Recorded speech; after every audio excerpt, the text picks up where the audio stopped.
Bugun yurtimizda Navro'zni ulug'lash, insonni ulug'lashdir degan bosh g'oya asosida bu qutlug' ayyom keng nishonlanmoqda. Qadrli tumandoshlar, bugungi kunda Urgut tumanida mamlakatimizda amalga oshirilayotgan islohotlar samarasida barcha sohalarda sezilarli yutuqlar qo'lga kiritilmoqda. Tumanimizda yangi O'zbekiston massivlari va nasib qilsa yana barpo etiladi, davom ettiriladi.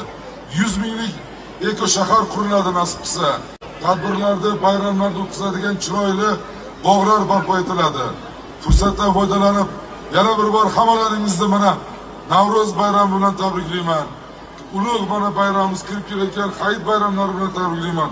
Har doim yurtimizda bayram bo'lsin, bahor nafasi har doim davom etsin. Yurtimizga, tumanimizga ko'z tegmasin. Yana bir bor hammaga tabriklayman. Sog' bo'linglar, salomat bo'linglar. Hokim bor. Ilohim kelgusilarda ham mana shunday yaxshi kunlarda didorlashish nasib etsin. Sog'lik, salomatlik